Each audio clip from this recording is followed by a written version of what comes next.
Welcome to our program on Kardec Radio.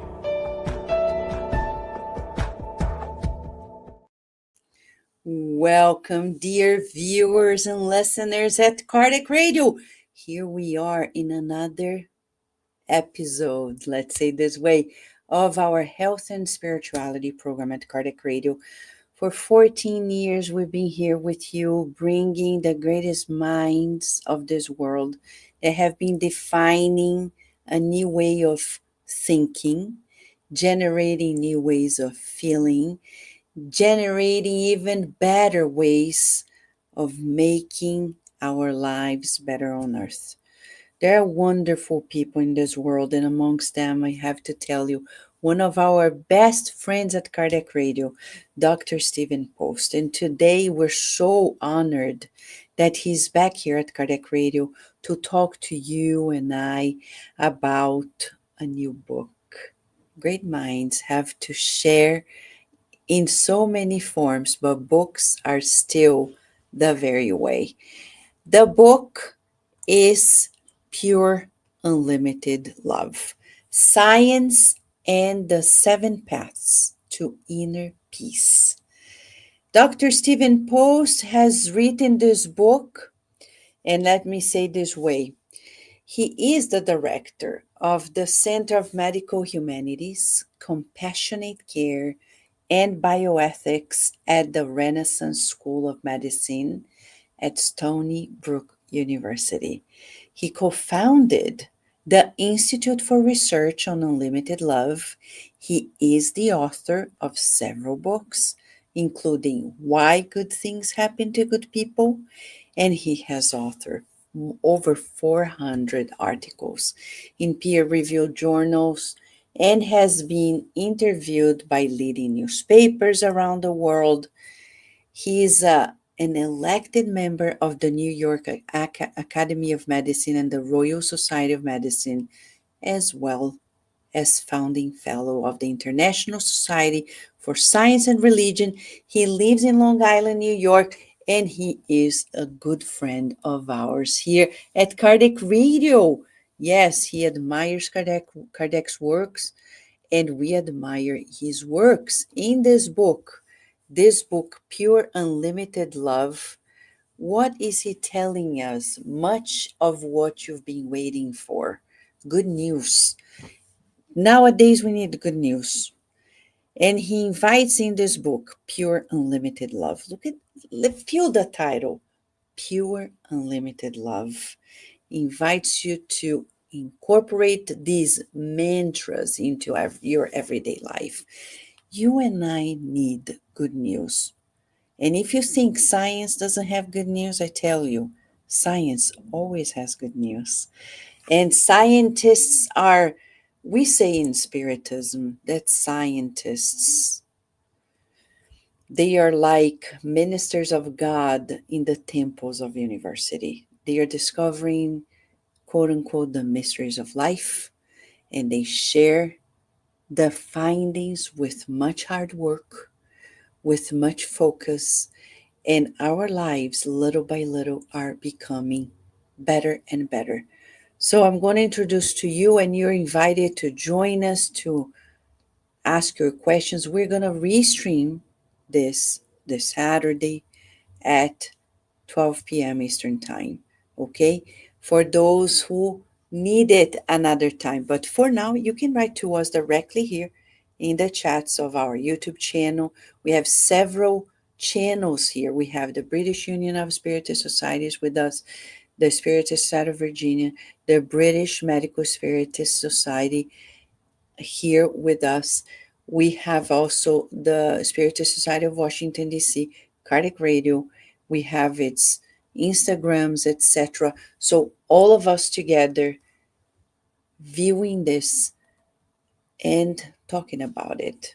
So let's welcome Dr. Stephen Post. Thank you, Dr. Post, for coming to Kardec Radio again. How have you been? I've been fine, Vanessa. It's been a little while since we chatted, but as you know, there's always a warm spot in my heart for the message of Kardec and for the Spiritist movement. And so it's a beautiful thing to come back and and just realize how, despite all the ups and downs of history, your movement has sustained love in the universe. Oh, yes. And we are happy that you're always supporting us and sharing your findings. When you wrote about this new book, I have to share, I was so happily surprised about the title because, as a psychologist, especially nowadays, Dr. Post, we're seeing so much fear, not only in the US, but in the world, so much stress, people feeling uncertainties in life. And there you come with this amazing book with an amazing title that is truly unbelievable. How did that begin? I know you've been working for decades in this beautiful work of the institute, but still, how did the first spark of this book came to you? Well, I was blessed because I knew a wonderful gentleman named John Templeton. Sir John Templeton was an investor, and we became fast friends in about 1990. And he really loved the expression pure, unlimited love.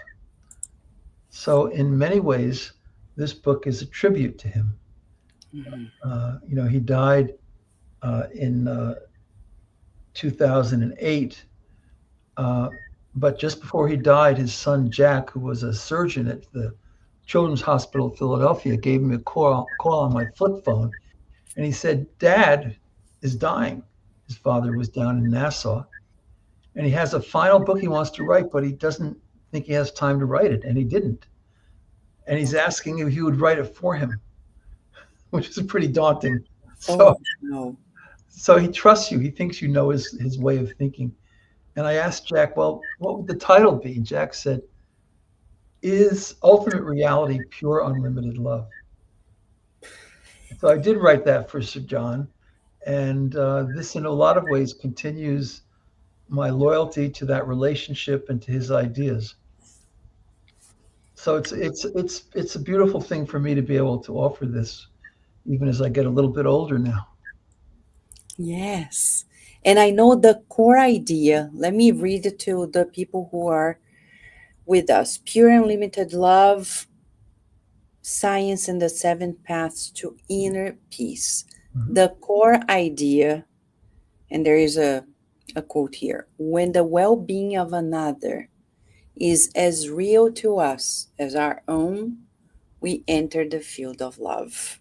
Yes,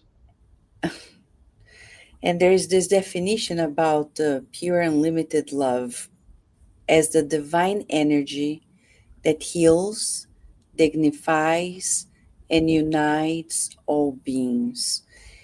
Um, I mean, I know the Institute is very unconventional and it researches beyond some of the paradigms hmm in traditional science, right?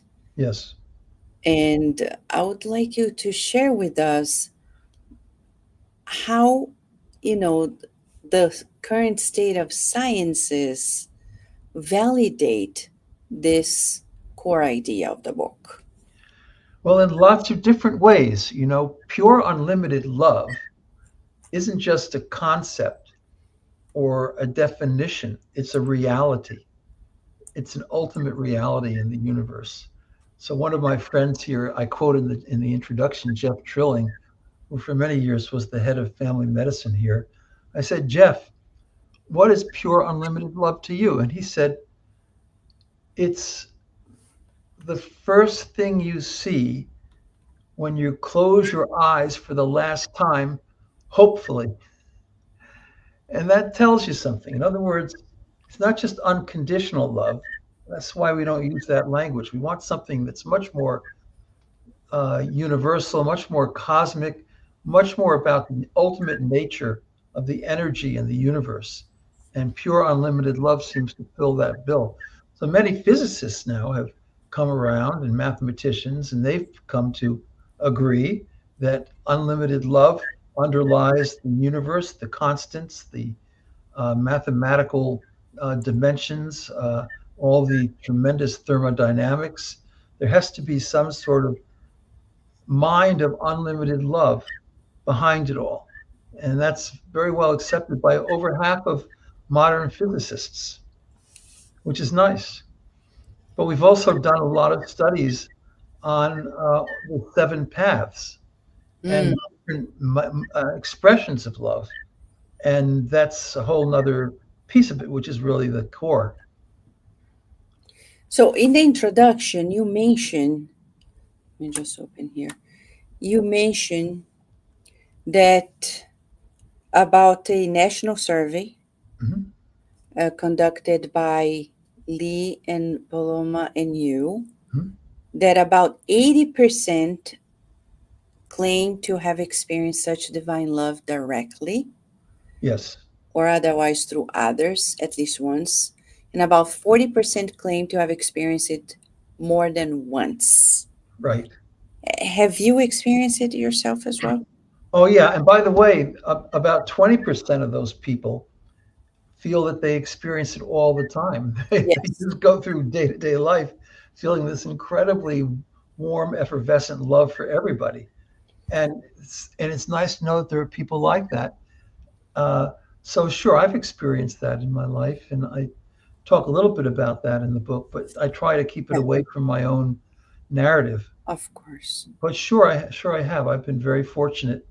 Uh, I had some experiences when I was a teenager that revealed to me the absolute reality of uh, one mind and one heart in the universe, and that when we connect with those dynamics, we feel inner peace. That's the true inner peace. And when we feel inner peace, we can have healing, true healing in our lives, emotionally, but also physically too.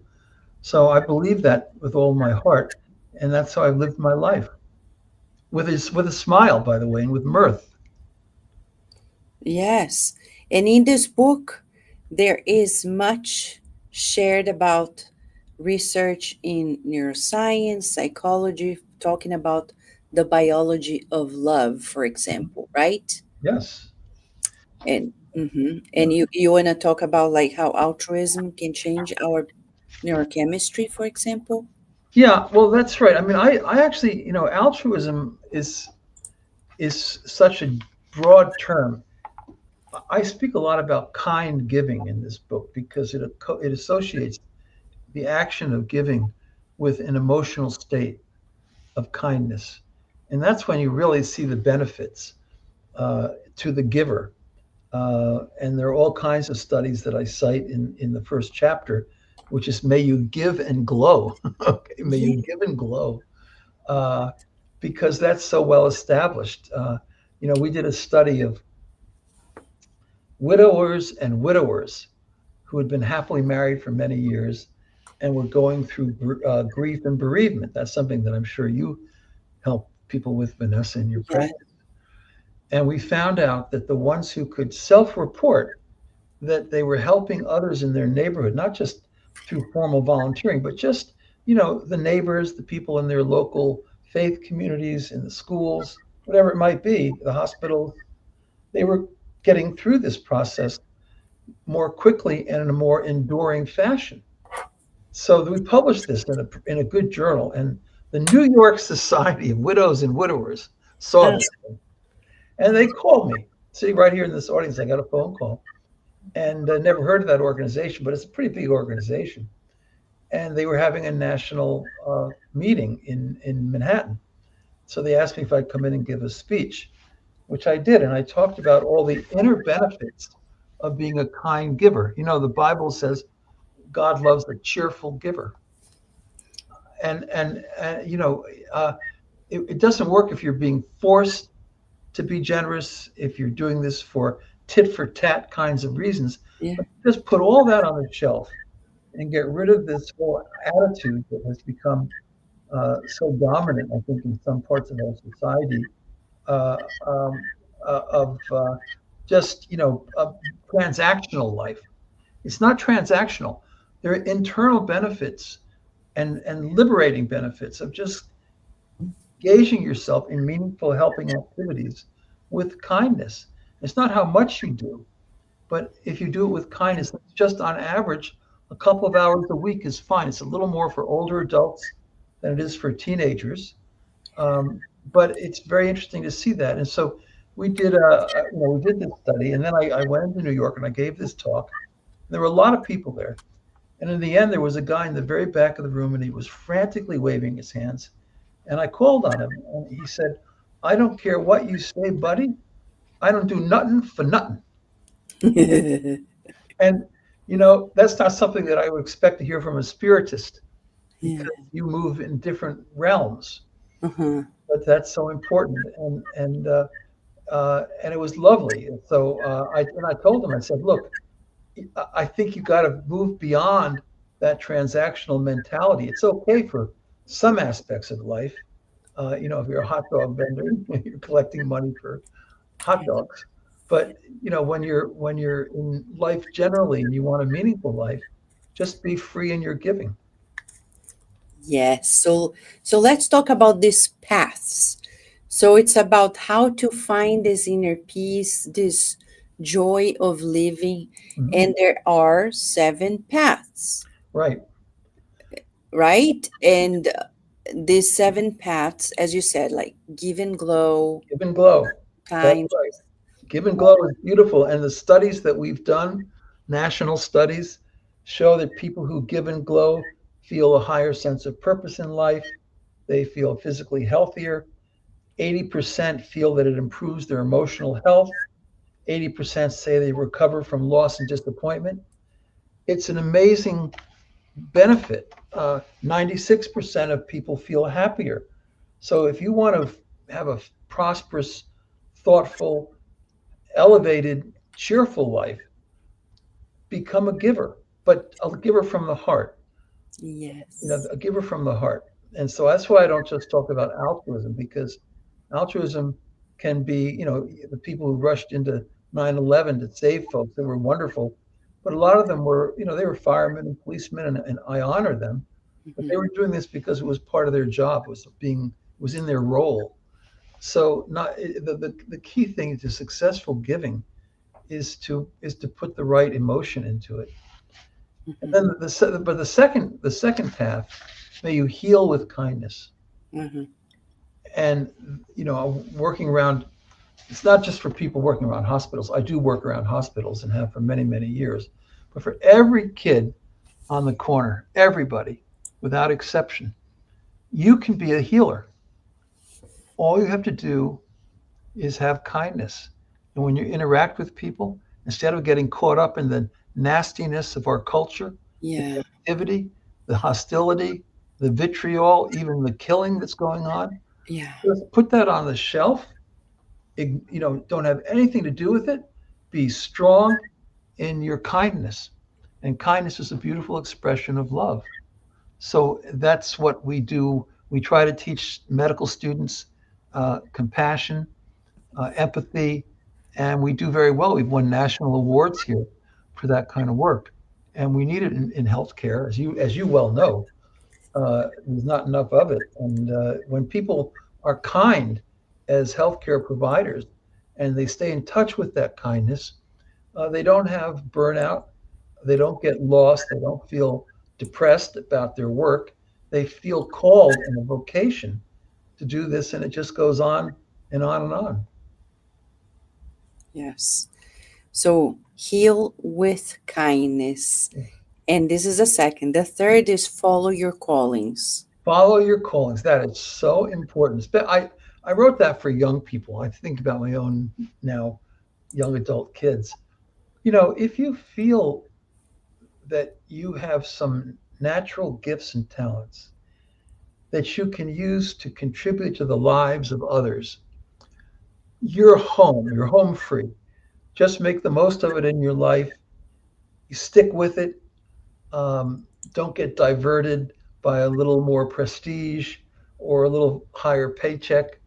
If you can help it, just go straight with your callings. And in the end, you'll have everything that you could possibly need. You will be blessed. Having a calling in life is really being able to give and glow forever.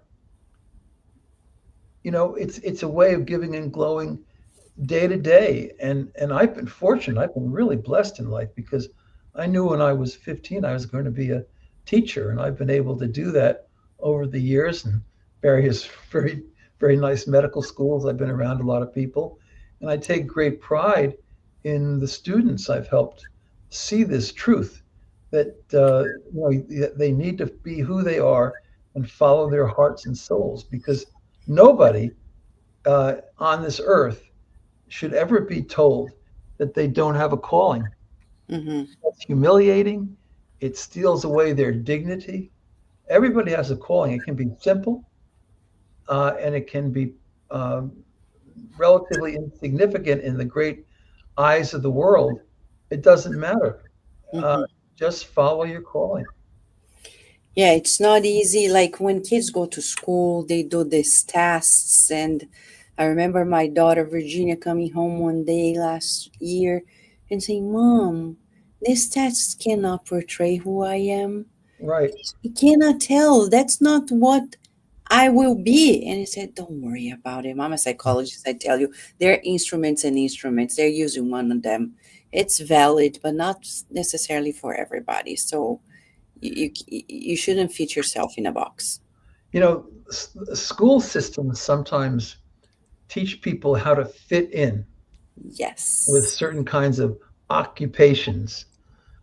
But what we need to do more of is help people discover their callings. And if we can do that, we will have a much more prosperous world, and people's lives will be that much happier. Thomas Edison was Hmm. thrown out of school when he was 12 years old. His teachers in Milan, Ohio, said that he couldn't focus his mind. And that's probably true. And his mother loved him enough to say, Look, Tom, you can stay here home on the farm. We lived on a little farm in Ohio. And all you need to do is go into the barn and tinker. Just try to invent things. And she said to him, quote, Thomas, you can be a light to the world. And he was. He was. People don't realize that. And actually, she was quoting the New Testament when she said that. Oh, wow. So, she understood that his calling was very profound and it was his destiny. And it did not matter if the teachers didn't see it in him or actually even humiliated him and threw him out of school. He was remarkably unhappy about that, but he got over it and he had a very wonderful life. Exactly. Wow. So that's why you say it's a path. It's a path. So I know we're talking about the third one of them. There are four more before I ask the next question. Now, this one is I have to confess, my preferred one. Raise kind kids. Yes. May you raise kind kids, kind children. That's so important. I have a couple of kids. They're not kids anymore, but the thing I'm most grateful for is that I believe they're both very kind. Oh, Uh, and they've had pretty good uh, careers in a sense, but I never put career ahead of kindness mm, and love.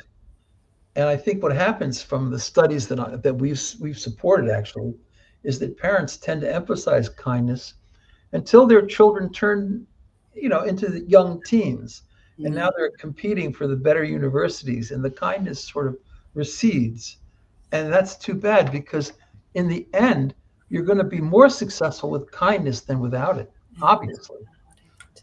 And so and then we funded $4 million worth of research on how do you raise kind children, and that's all in the book. And there are lots of interesting techniques, everyday techniques for parents to focus on. Like just have a little family list of agreed upon values, just 4 or 5 points: kindness, forgiveness, gratitude, whatever. And when there's a difficult moment in the family, when something seems to be quite off target, don't lose it. Don't go screaming. Just gather together uh, and talk about the values that everyone's agreed to on that list.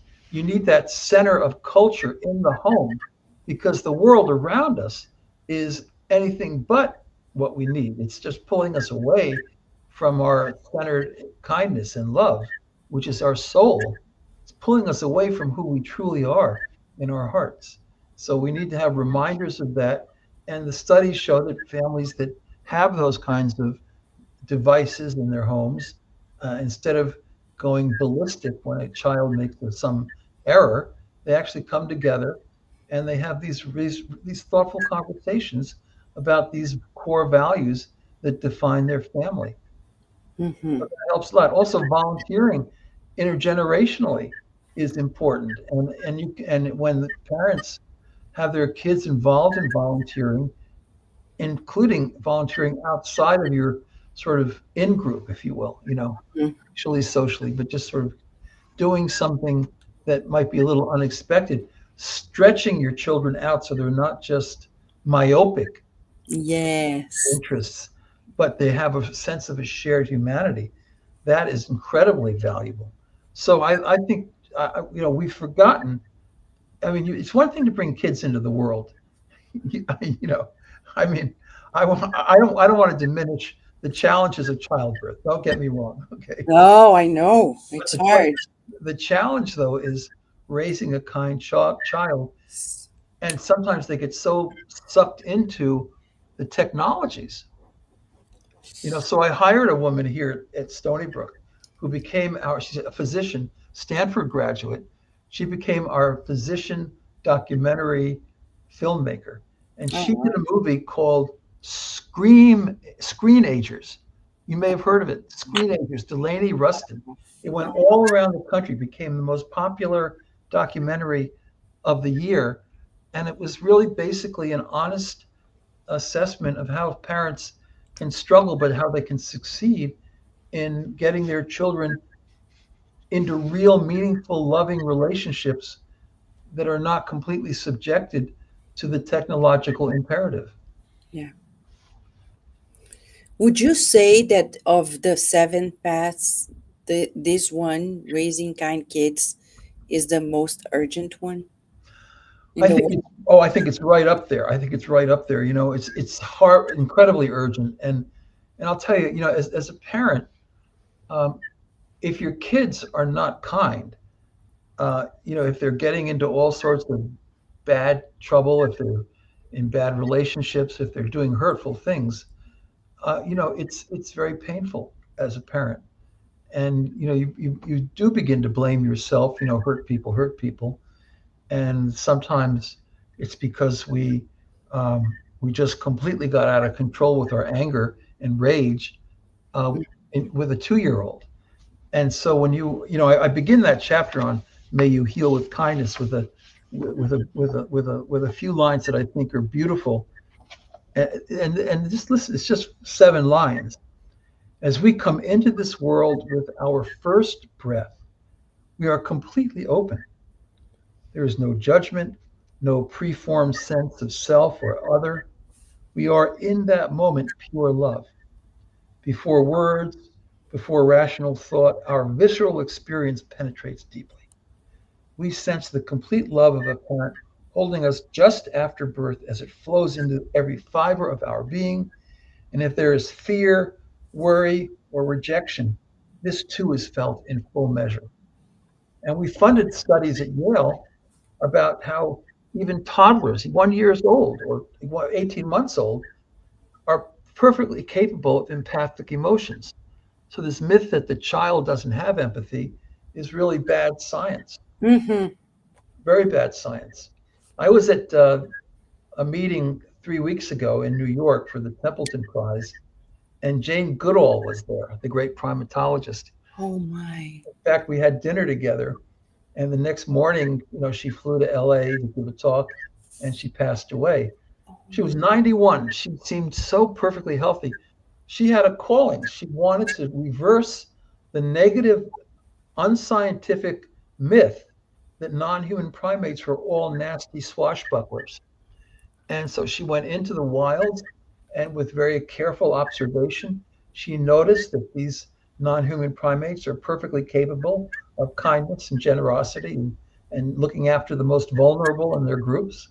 And so, hey, she changed the world because by changing how people thought about primates, she was Yes. changing how we think about ourselves. Yeah.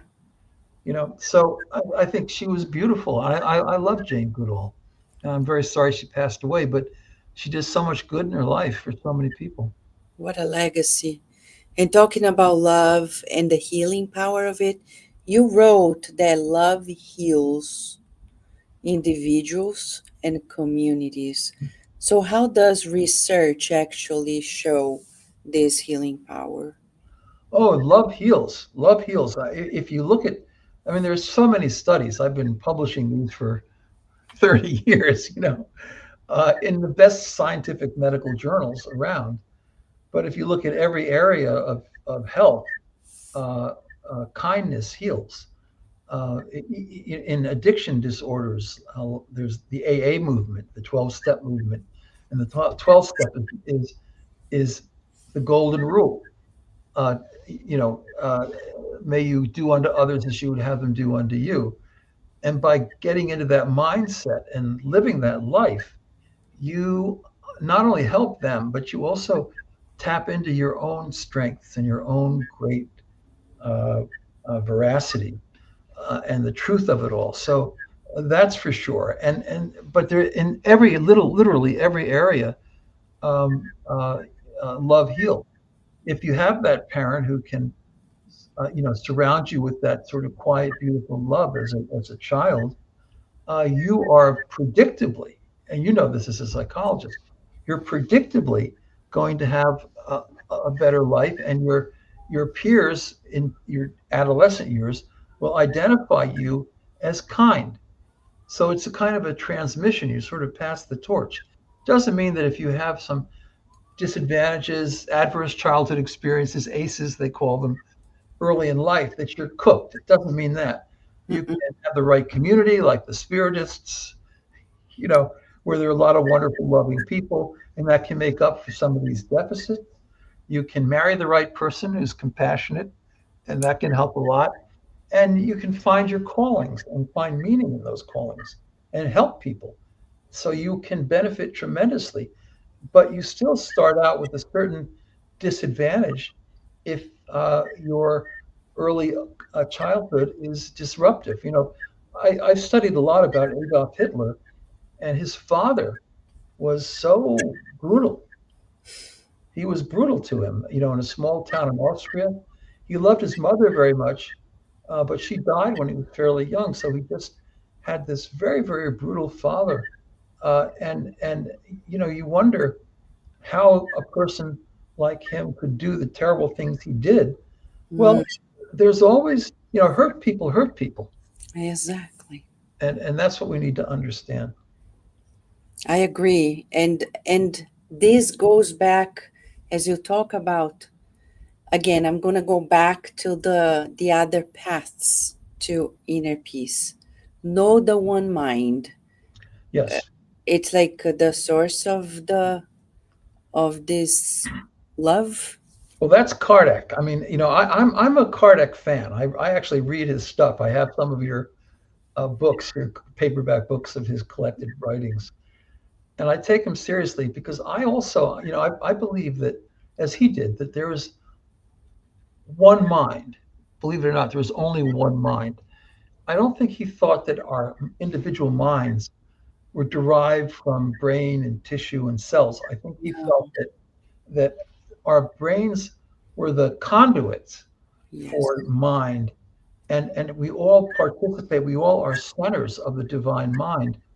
But ultimately, as I think Einstein wanted to say, and as many others have said, Schrodinger, the great physicist, there is only one mind. That's what Hinduism always argued, and Buddhism. And I believe that if you look at Christianity rightly, it also has that. So he believed that there is one mind. And that's why we can be inspired. We can feel invaded by a kind of love and creativity. I give some nice examples of that.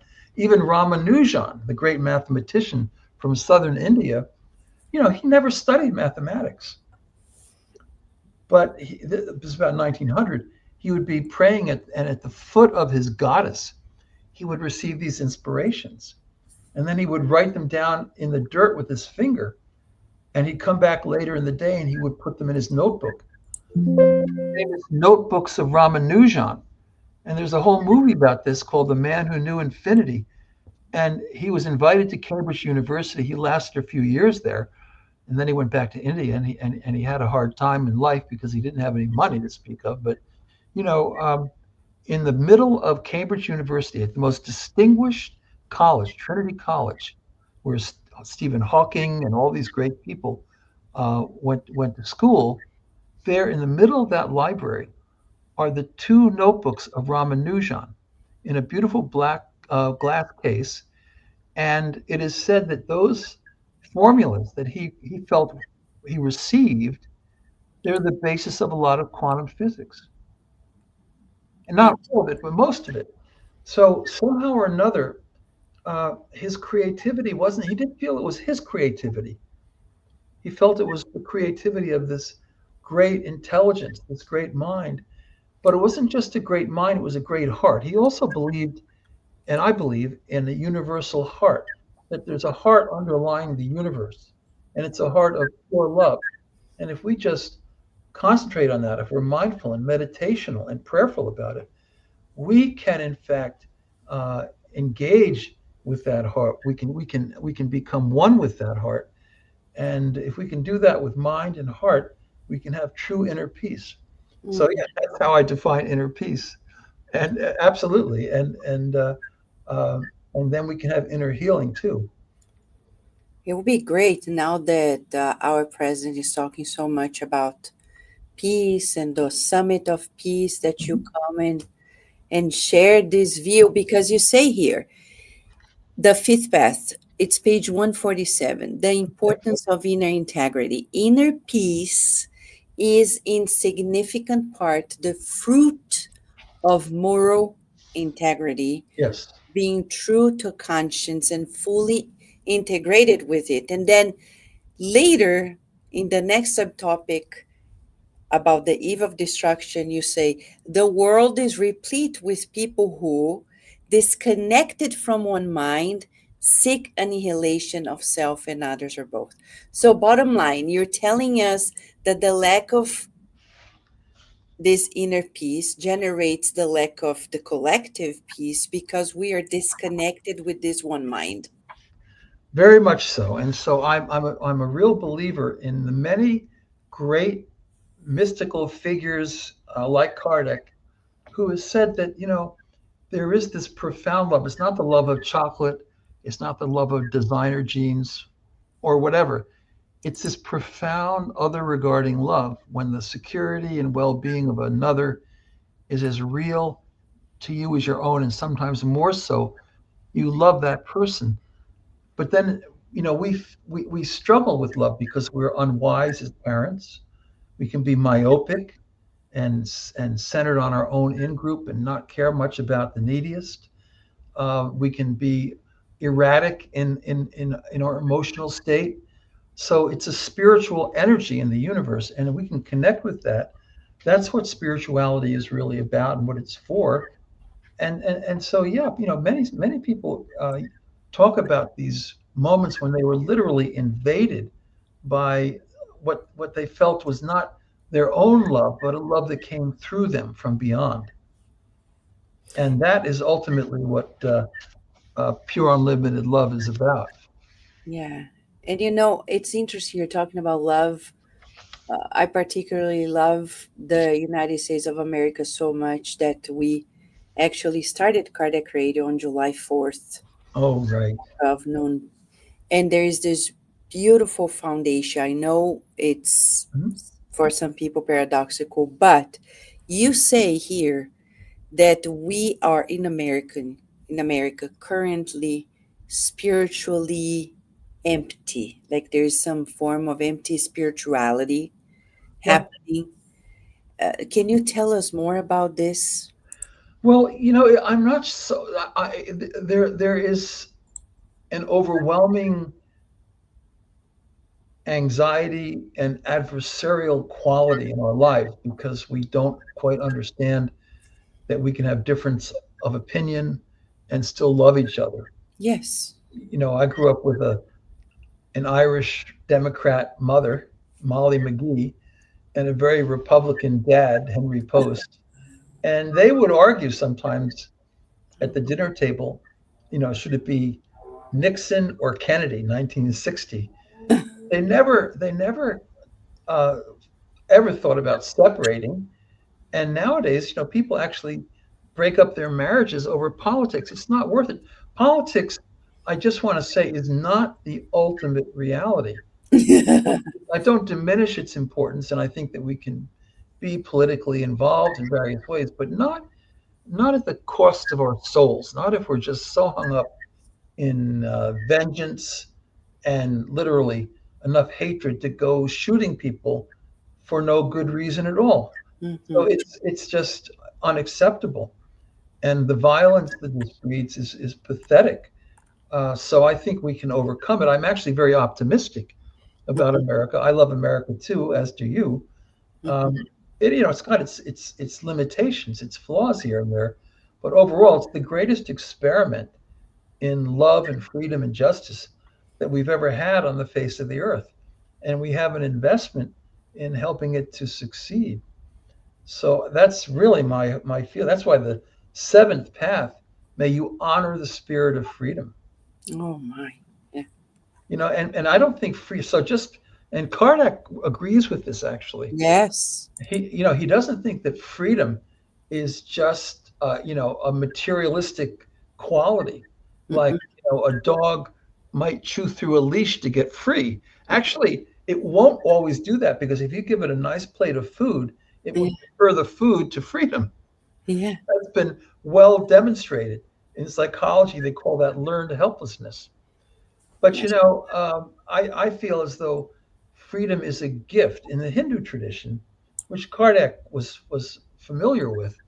Yeah. The nature of the supreme being was basically threefold: love, creativity, and freedom. And you and I and everybody listening to this, we exist to manifest in our own lives love, creativity, and freedom. And that freedom is a gift because we're participating in this spiritual mind that you spiritists understand better than almost anybody else. We are centers in this one great mind, and the quality of that mind includes freedom. So we seek freedom uh, because of our spiritual nature. Not be actually most of the, as you well know, most of the neuropsychiatrists and neuropsychologists and neurologists generally don't think there's any freedom in the universe. They think it's all determinism.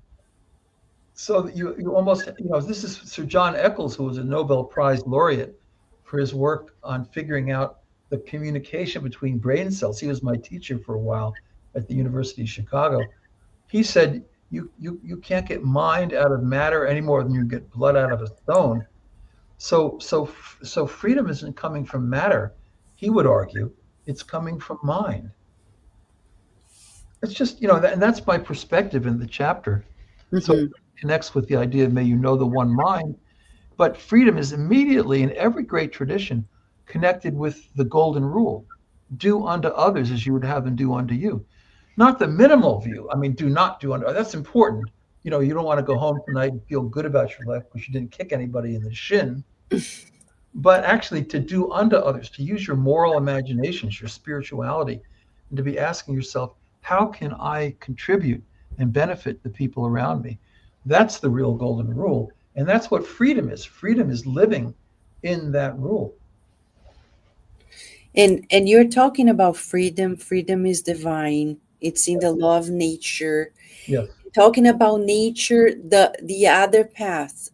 You mentioned it briefly.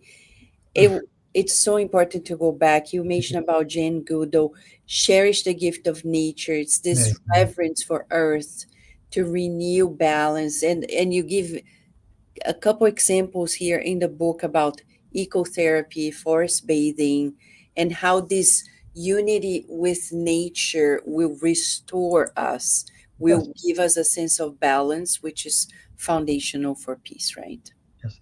Yeah, so now people are beginning to talk about nature deficit disorder.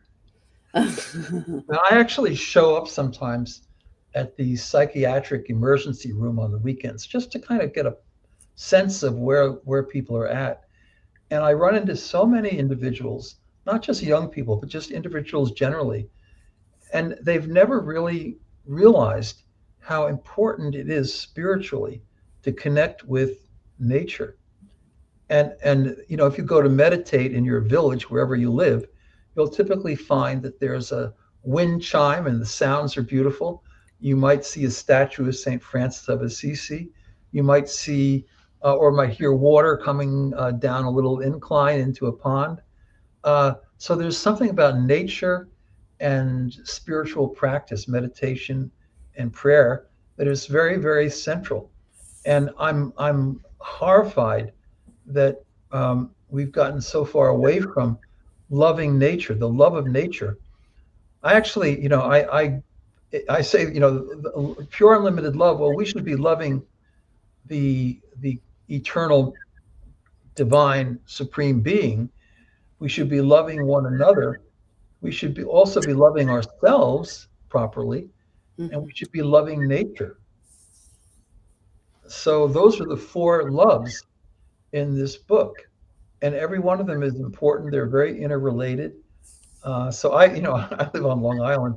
I take a ferry from a little town called Port Jefferson across Long Island Sound at least once a month, just because it's an hour and a half ride one way on a ferry over the water and the waves and the seagulls are out there. And then I come right back. I don't even get off. I get a round trip ticket for $26 and it brings me back. And I just love doing that because it's so liberating. And you can breathe deeply, you can practice mindfulness, you can utilize nature to strengthen your spiritual centeredness. And I think that's very, very important. And Dr. Post, I understand that you talked about having hope for humanity's capacity to live this pure, unlimited love. But for regions in this world where we're living critical, like wars, Mhm. and people are trying to rebuild their lives out of, ruins. And so, how do you see hope in those extreme cases? Well, I'm not naive about human nature. Human nature, disconnected from the divine, is capable of all kinds of mischief.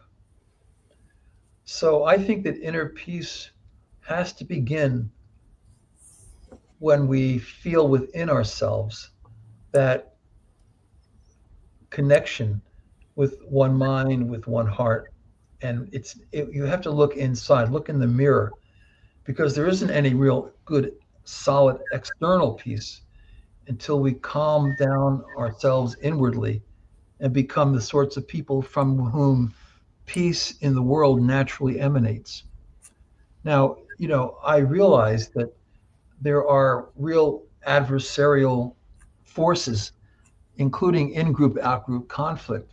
You know, a lot of Darwin, later on in his life, Darwin got away from the selection of the fittest, of the individual.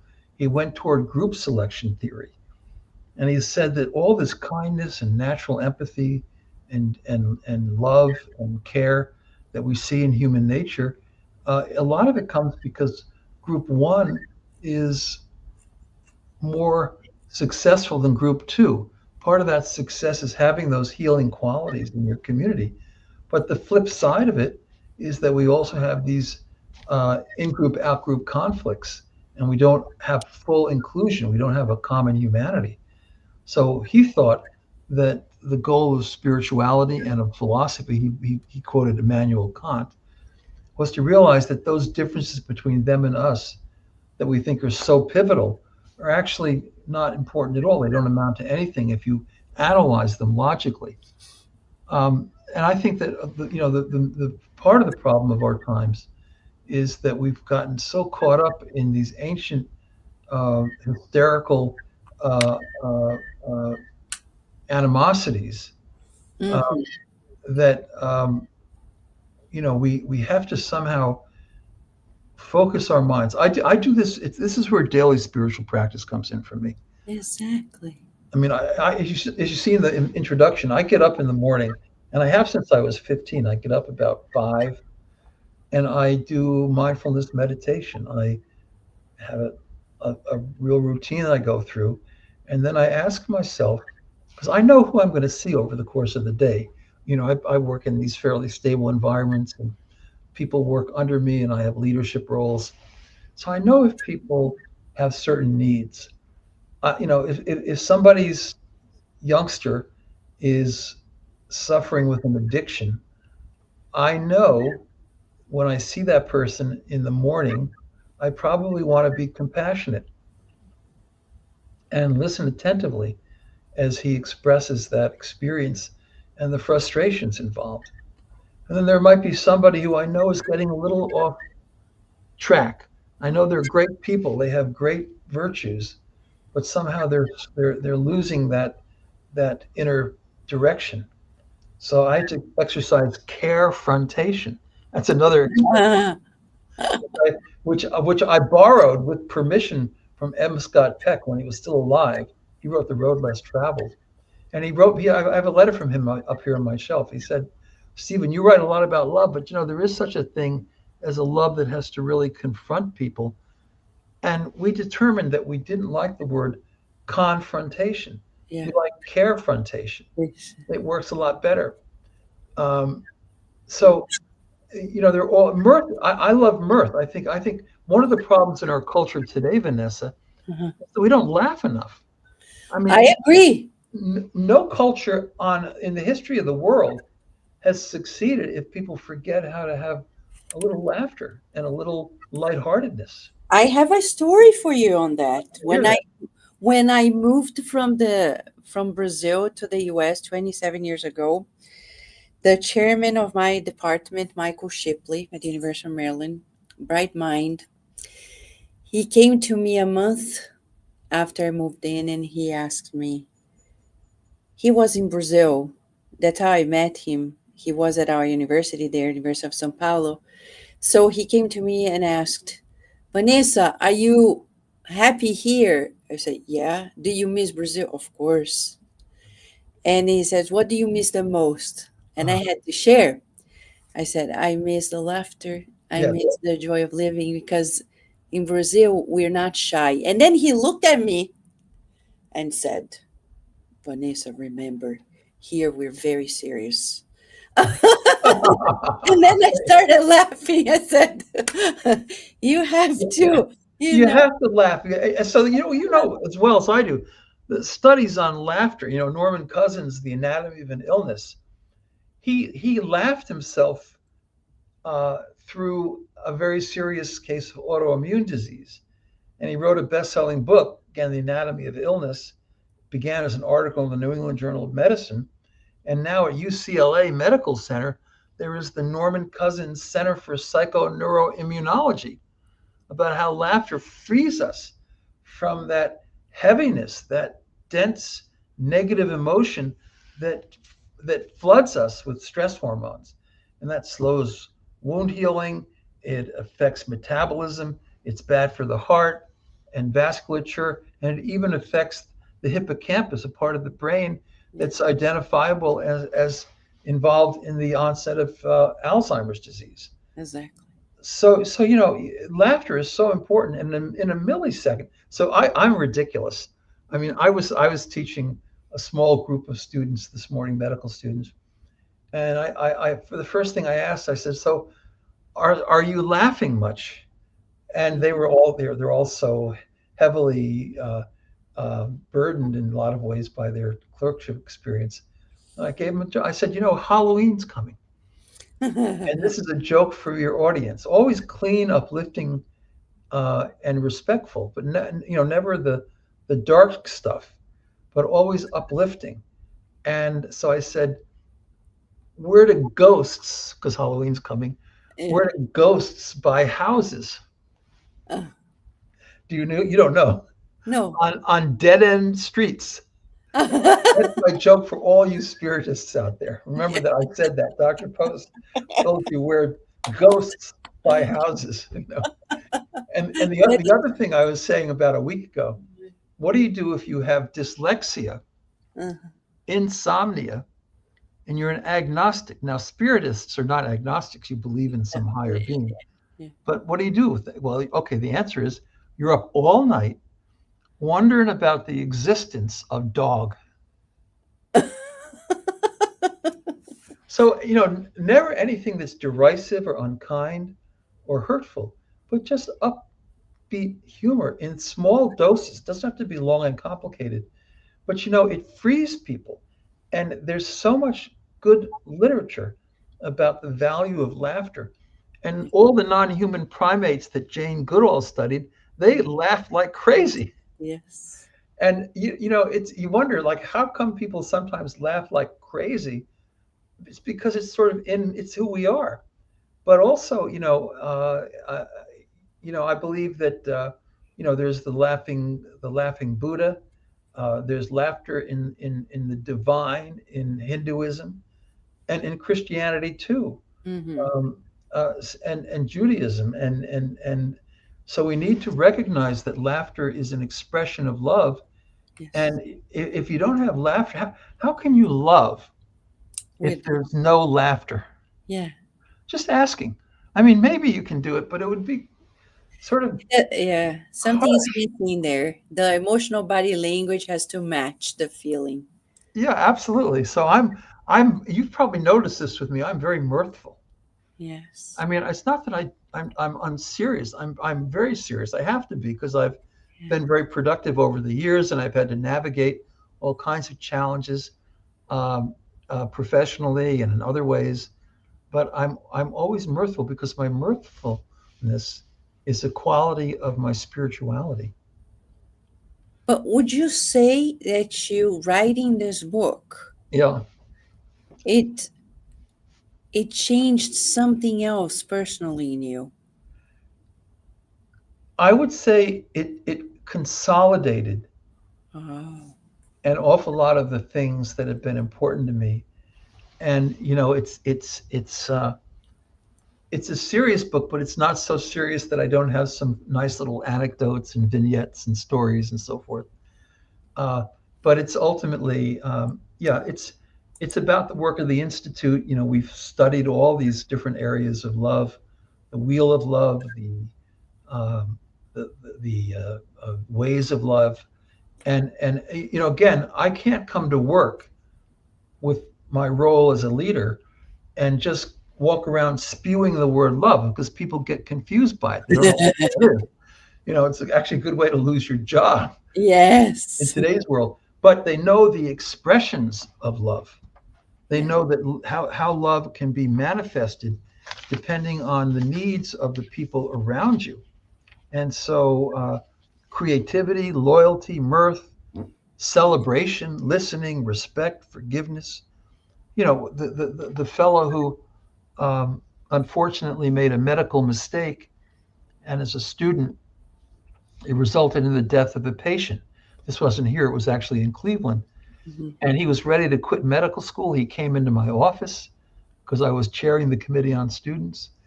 And I said, "How are you doing?" I'd heard about this. And he said, "Well, I'm going to leave. I'm leaving school." And I said, "You cannot do that."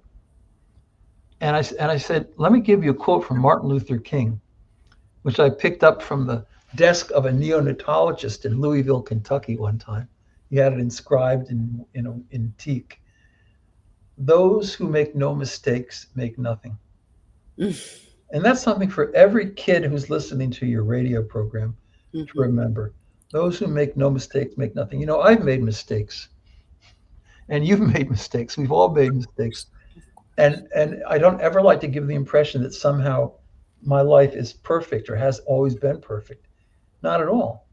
But I've done my best. And the key thing in life, maybe a final point, is that You have to expand the canvas. It's like one of those Jackson Pollock paints where he just throws down a lump of really ugly paint and it just looks like hell.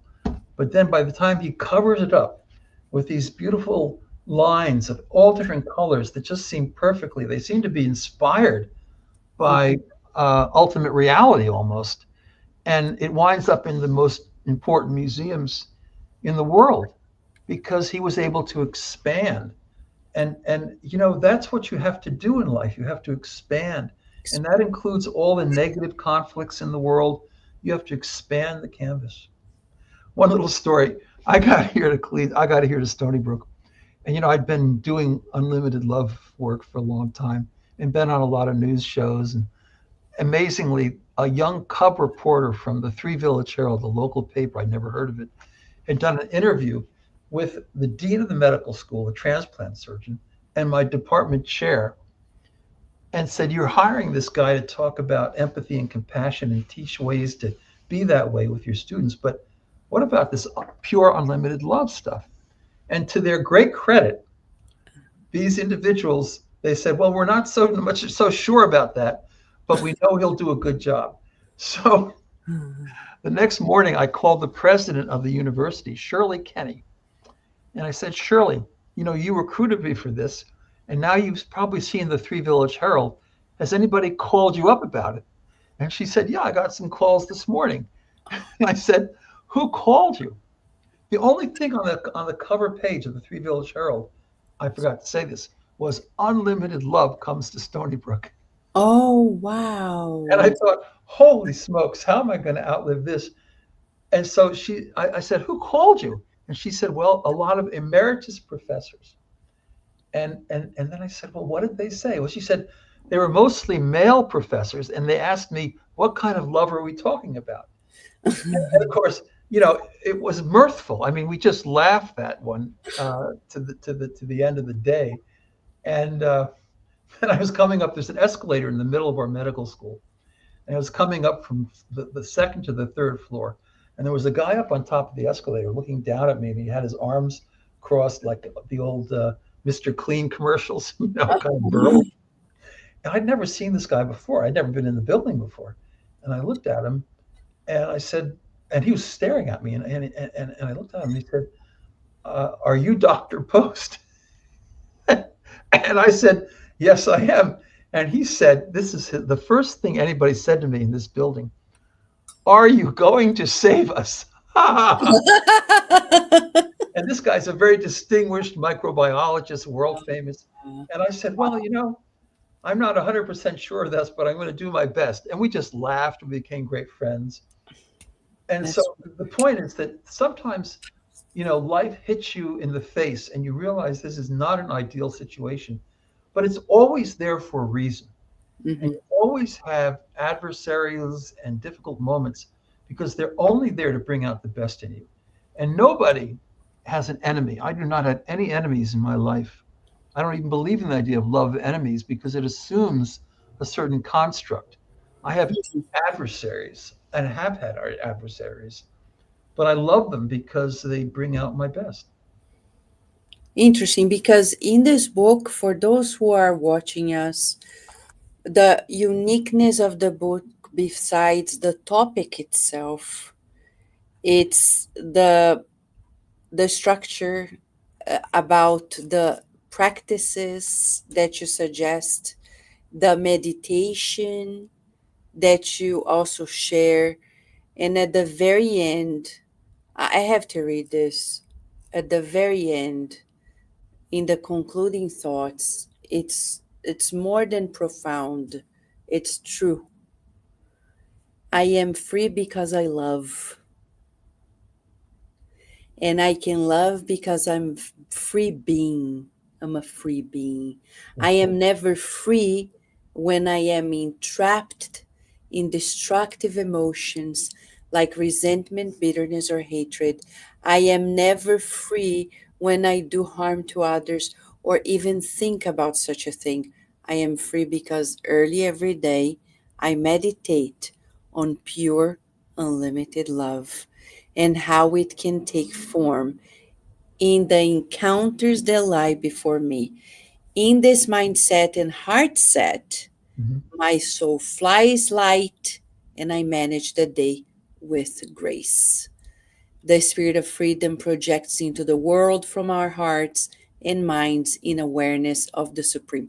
I have to share this with you because you did some work with the youth, and I was present there. Mhm. Cara Correa, too, she was there at the United Nations, Mhm. Yes, yes. right? I I think it remember her very well. right. She She's here she wrote with a us. great essay. She gave a great talk. Yeah. She was So, wonderful. so we have lots of works with youth and children. When I got your book, I said, you know what? That's something we need to do, to have a whole day. Because in our center in Virginia, for years we've had our heart day. And I see that your book can be the the theme through which we can create several activities for the children, the teens, and the parents, the families, Mhm. to really practice this pure, unlimited love, to really connect and expand, as you said, Yeah. right? Happy to hear that. And if you ever need me to pop down there on the train, I'd be happy to do it pro bono. Oh my, you're Just amazing. pro bono. So just Yeah. let me know. We needed to do an event with you here in Washington, D.C., especially, Yeah. like we did at the museum in D.C. Yeah. And Well, I still have the Kardec book on my shelf at home, and he reminds me in a lot of ways of Sir John Templeton, who they called Templeton the Tennessee mystic. oh He wow. was a great investor, but he also was a believer in the metaphysical reality of pure unlimited love.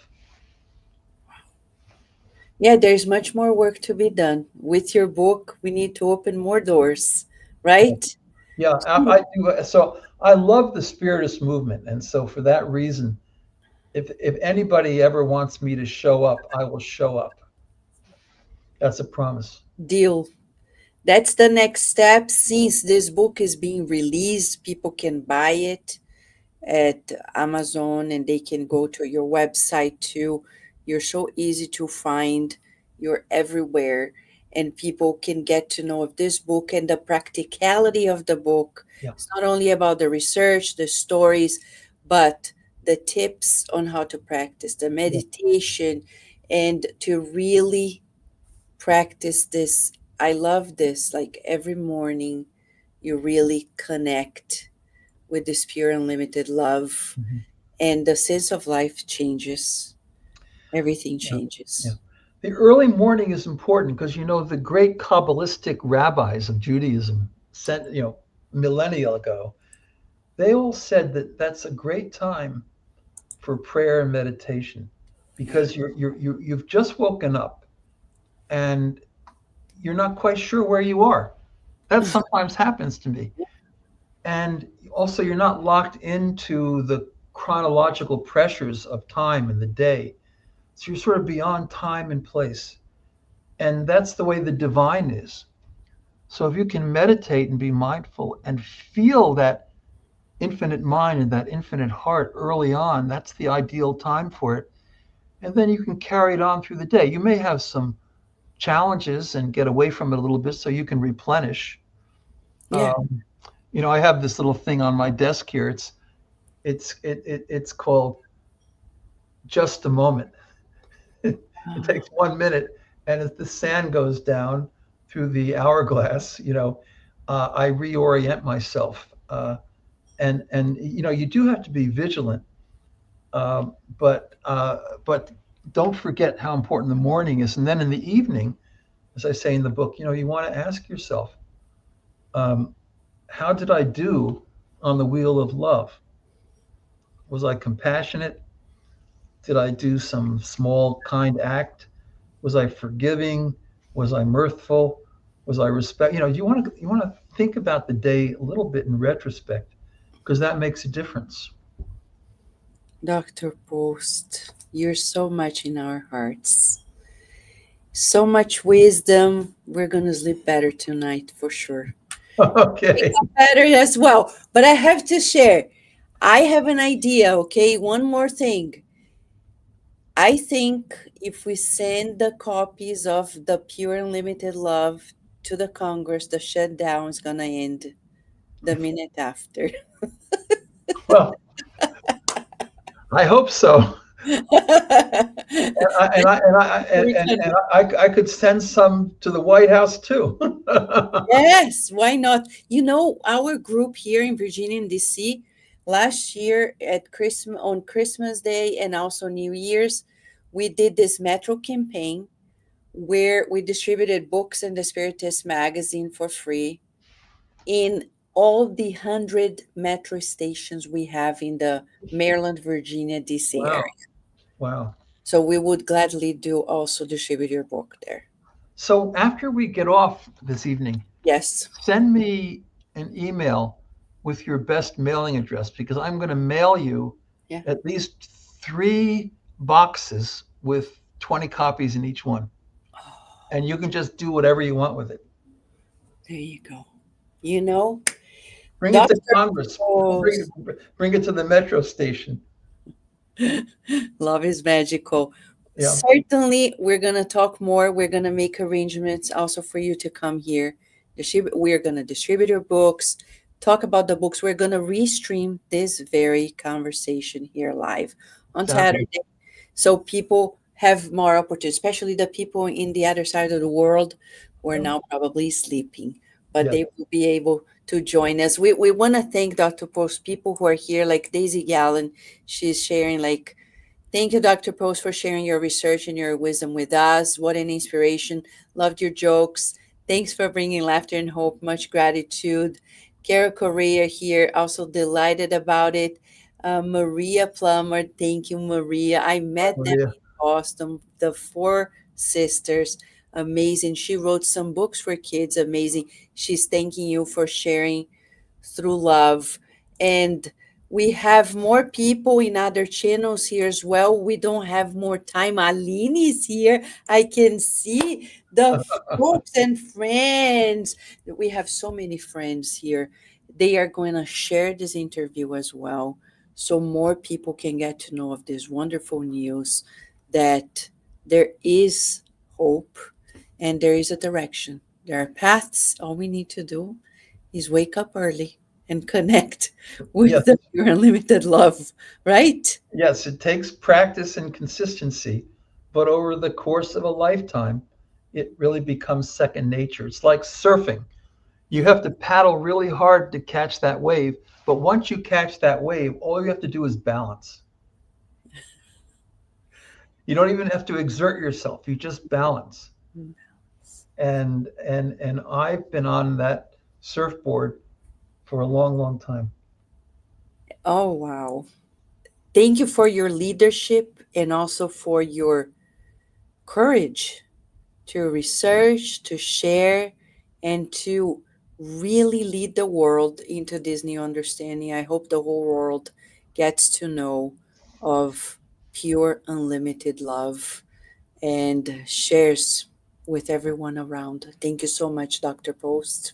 Vanessa, it is an honor and a delight, and I'm giving my best wishes to everybody in your Spiritist community and in your family too, because Thank you're all you. part of the Spiritist community, of course. Yeah. Thank you so much. We look forward to continuing being in touch with you and do Yes. more works. Yes. And we look forward to the next time you'll be here, Cardiac Radio too. It's Thanks. always an honor. Take Thank you care. so much. Thank you, friends. See you next time.